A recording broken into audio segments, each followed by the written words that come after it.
Praise the Lord.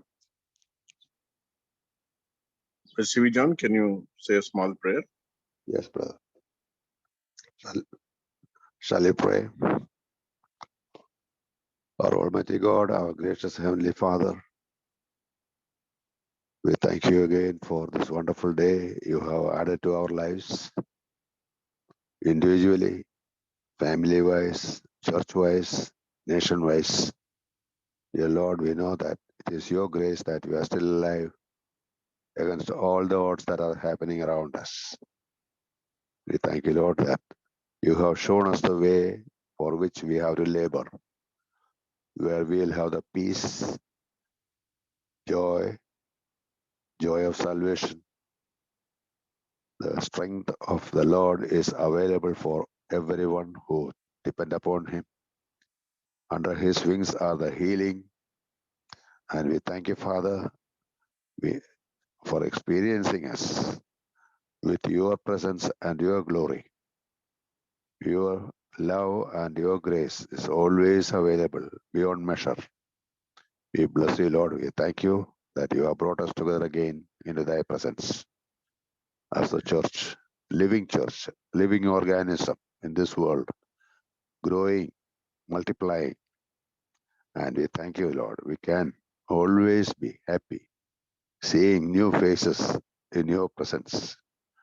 Joy of the Lord filling their hearts against the doubts and difficulties of this world. We thank you, Father. We bless you, Lord, as we gather together, as we sing your praises, as we meditate on your word, directing us how to really pray and pray through our prayer time in your presence this morning. Thank you for the dear ones who have already joined, others, those who are going to join. Bring us together to the throne of grace where we can have the joy of the Lord filling us, brimming over, flowing over, overwhelming us. And we know that our rock is the rock which is higher than I.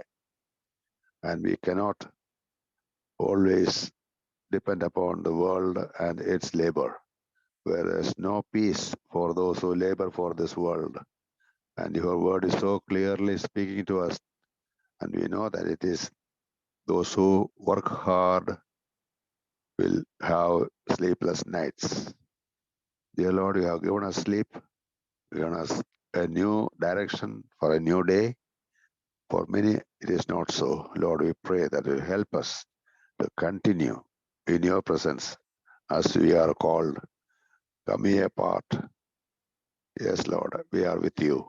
You are with us because 3 or 4, 2 or 3 gathered together. You are in the midst of us. We thank you for the urge in our hearts, in our spirits, to know you better, walk in your path in the light so that we can have fellowship with one another. In Jesus' precious name we pray. Amen. आमीन। आइए हम लोग स्तुति गाएंगे song number 737 Hindi में। 737 अनुग्रहकारी प्रिय यीशु।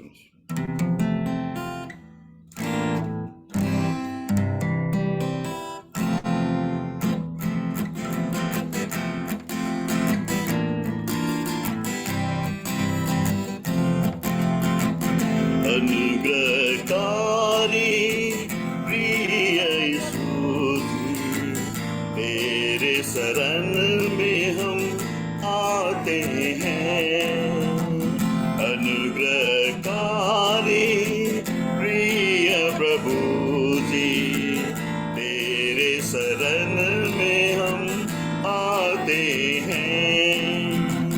तन मन धन तुझको भेंट चढ़ा के करते हैं हम तुझे साष्टांग प्रणाम। तन मन धन तुझको भेंट चढ़ा के करते हैं हम तुझे साष्टांग प्रणाम। हर दिन तू हमें आशीष देता, गिरने से हमको बचा के तू रखता। हर दिन तू हमें आशीष देता,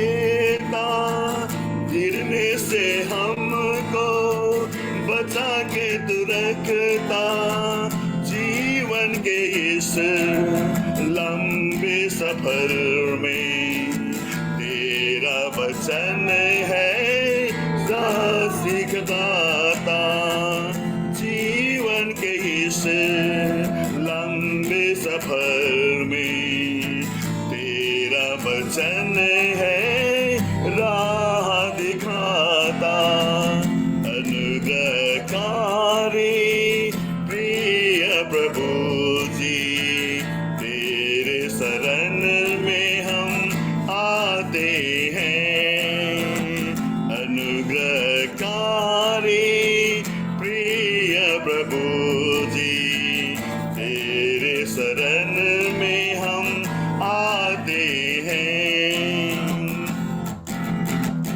संकट क्लेश तो आते रहेंगे पर तेरा अनुग्रह काफी है हर पल संकट क्लेश तो आते रहेंगे पर तेरा अनुग्रह काफी है हर पल हम तेरे कदमों में चलते रहेंगे जीत हमारी होगी आखिर जरूर हम तेरे कदमों में चलते रहेंगे जीत हमारी होगी आखिर जरूर अनुग्रहकारी प्रिय प्रभु जी तेरे शरण में हम आते हैं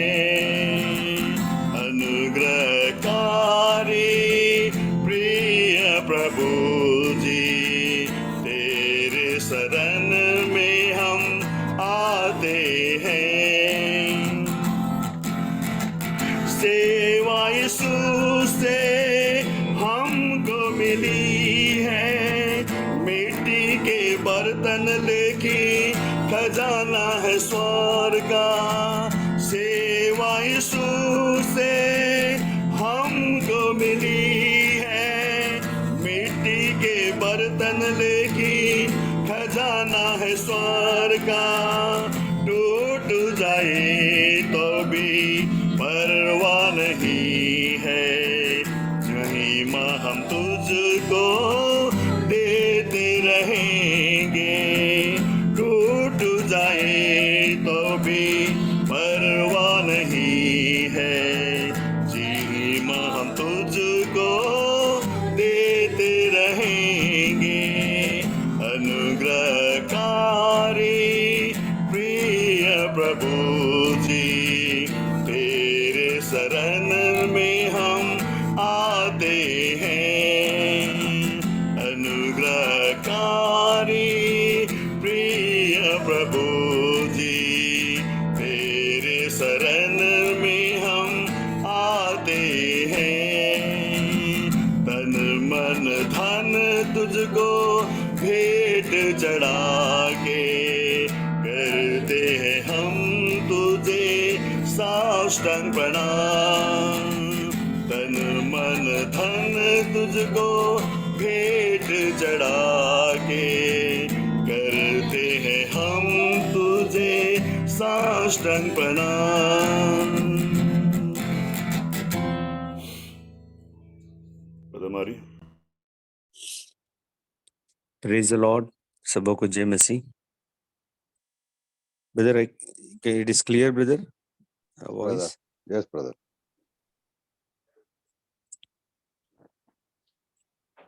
आज हम इस उपवास की प्रार्थना में मंडली की उपवास की प्रार्थना के लिए आए हैं. उसके लिए हमारी ध्यान मन के लिए नेहमिया की पुस्तक उसका पहला अध्याय उसका तीसरा और चौथा वचन पढ़ेंगे. And they said to me, the survivors who are left from the captives in the provision are there in the great distress and reproach. The wall of Jerusalem is also broken down, and its gates are burned with fire. So it was when I heard these words that I sat down and wept and mount for many days.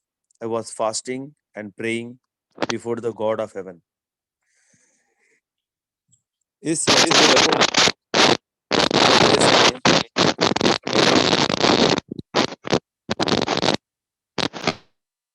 इस वचनों को पढ़ते समय में ये स्मरण आता है कि नेहमिया को परमेश्वर के काम के प्रति चिंता को व्यक्तित करते हैं।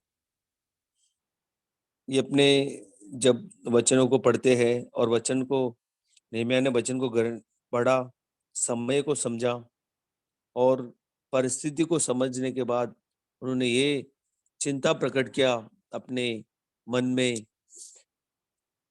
अपने हृदय में कि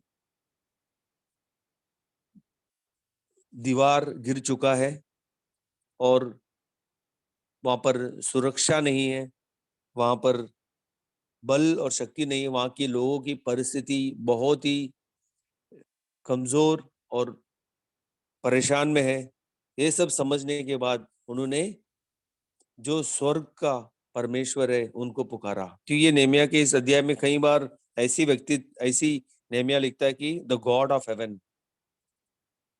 तो उन्होंने अपनी चिंता को परमेश्वर के लोगों के प्रति और परमेश्वर की लोगों की उन्नति के लिए उन्होंने चिंता प्रकट किया। पर कई बार हमारी व्यक्तिगत जीवन में हम जब उपवास करते हैं या तो प्रार्थना में आते हैं, अपनी व्यक्तिगत जरूरत के लिए, अपनी परिवार की जरूरत के लिए हम आते हैं।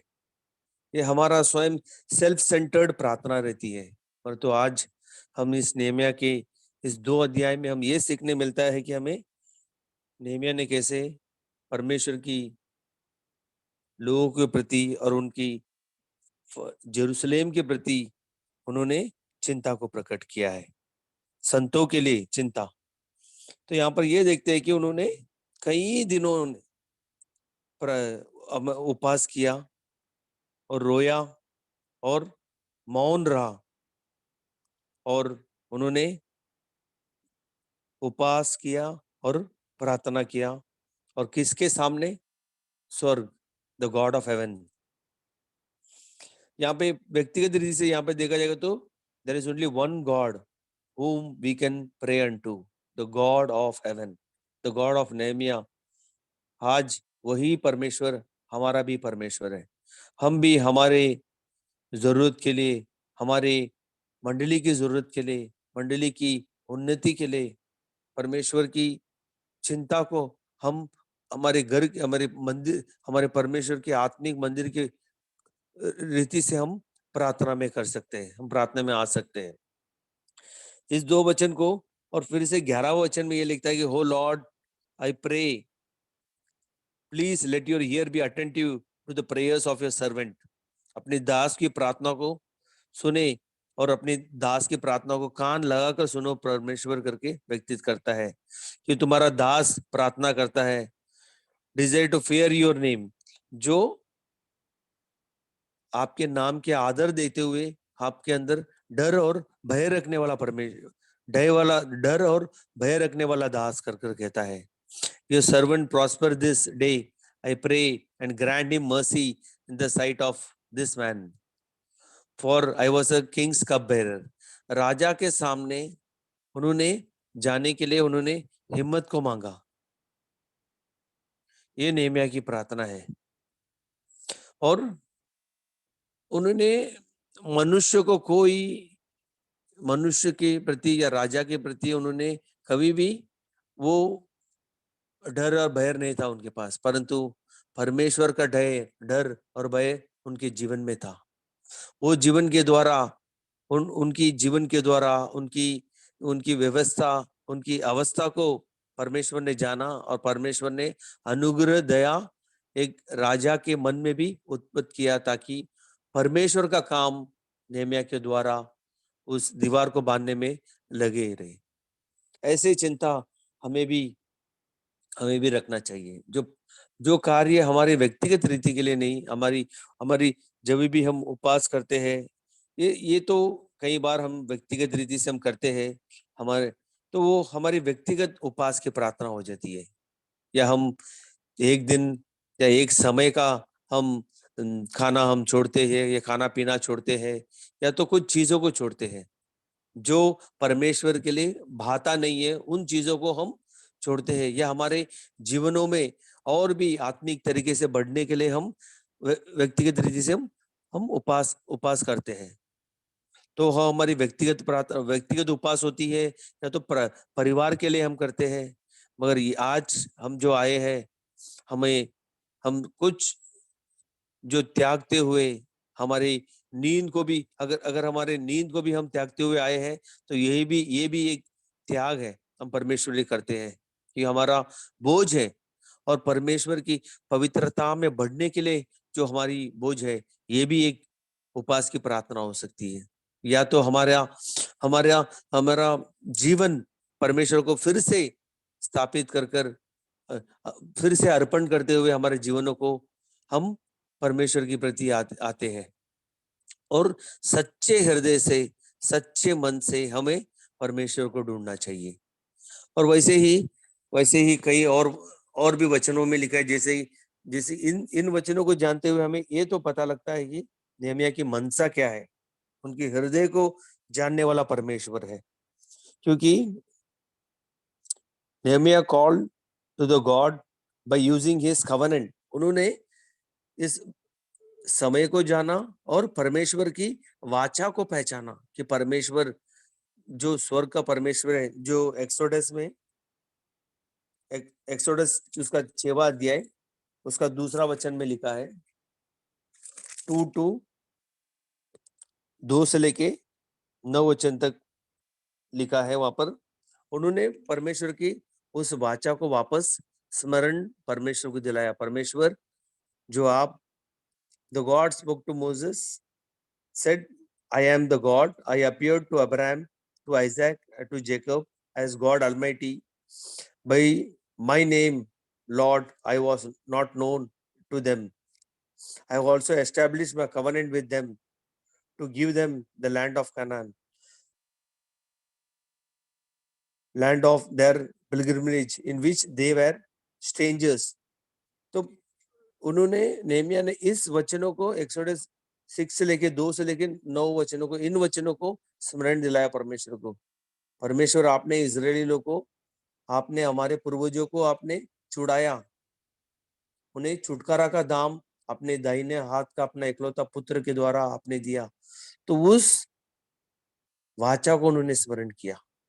तो आज भी जब भी हम प्रार्थना के लिए आते हैं, तो हमें वचनों को दावा करते हुए हमारी जरूरत के अनुसार, हमारी स्वयं की आज की परिस्थिति के अनुसार हम प्रार्थना में कर सकते हैं। और नया नियम में, ये तो पुराने नियम में हम अगर हम ऐसे वचनों को, उपवास की प्रार्थना जो हमारे पुराने नियम में लिखा गया है, नए नियम में भी प्रभु यीशु मसीह ने भी हमें वैसे ही प्रार्थना का मनसा दिया है। और नए नियम में ये अपने मत्ती का 6वां अध्याय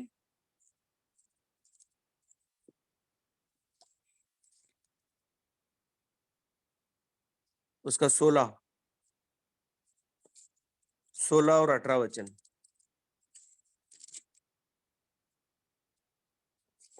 मैथ्यू चैप्टर 6 16 और 18 वचन कोई पढ़ेंगे हिंदी में?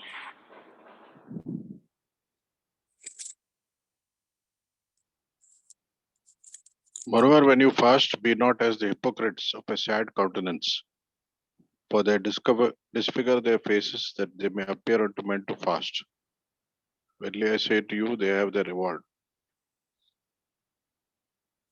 यहाँ पर प्रभु यीशु मसीह का वचन ये कहता है कि यहाँ पर, moreover when you fast do not look like the Hippocrates, तो हमारे चेहरों को हम दुखित करते हुए या दिखावट की उपवास की प्रार्थना नहीं, परंतु हमें यहाँ पर वचन कहता है कि वचन ये कहता है कि व्हेन यू फास्ट, प्रभु यीशु मसीह ने भी हमें ये ये एक आज्ञा जैसे हम बोल सकते हैं कि प्रभु मसीह मतलब उनके मन में ये विचार था कि हम उपवास की प्रार्थना करेंगे करके।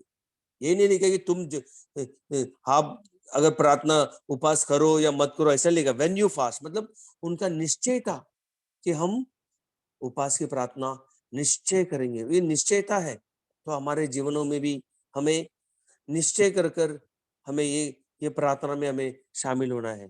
और ये क्या कहता है, ये जो प्रार्थना है, ये generosity and the prayer asking from God, परमेश्वर से मांगना है और मांगकर हमें दूसरों को देना है।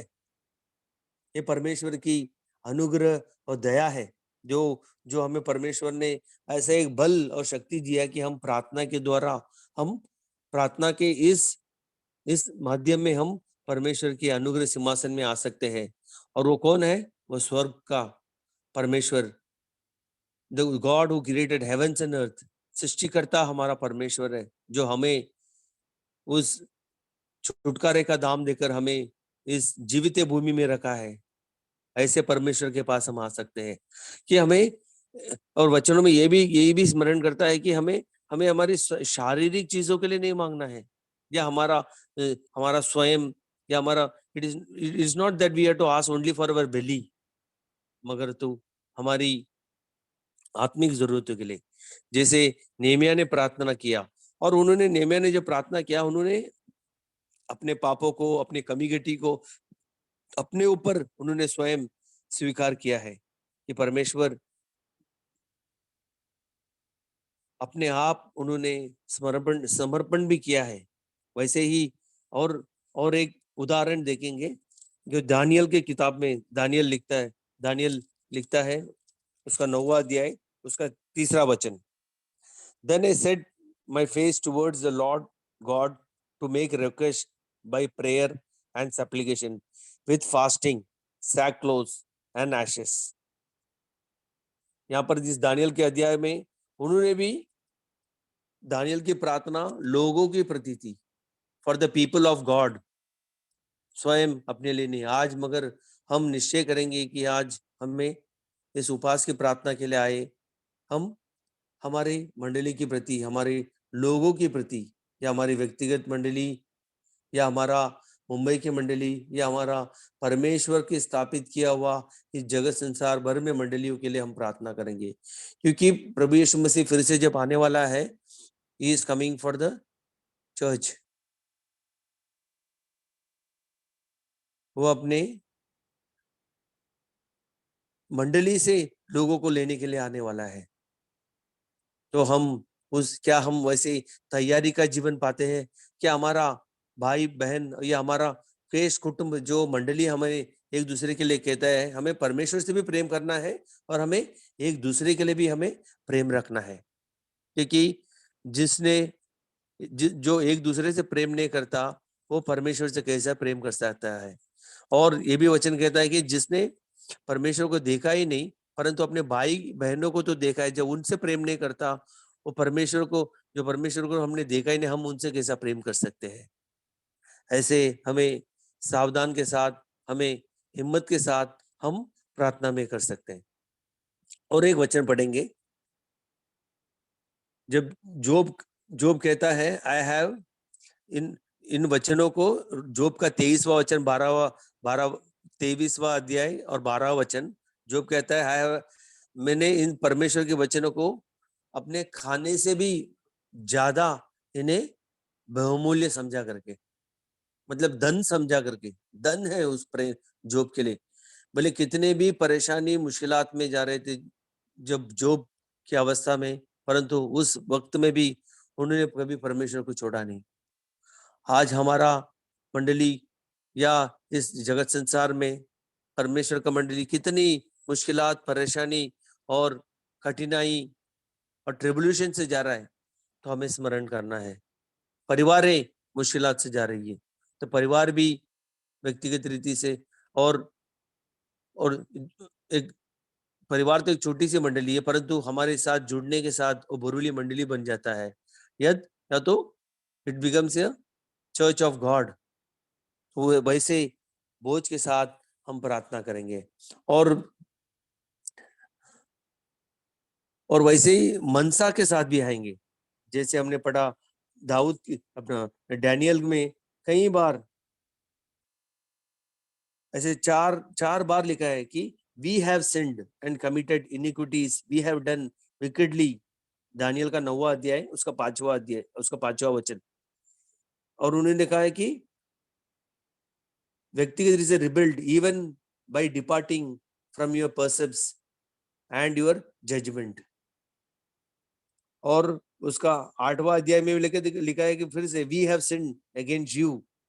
तो उन्होंने अपने आप को दोषी माना कि हमने पाप किया। किसी भाई के या किसी के प्रति उंगली ना दिखाते हुए उस कम्युनिटी को उन्होंने अपने आप ले लिया कि हमने पाप किया करके। We have sinned against him.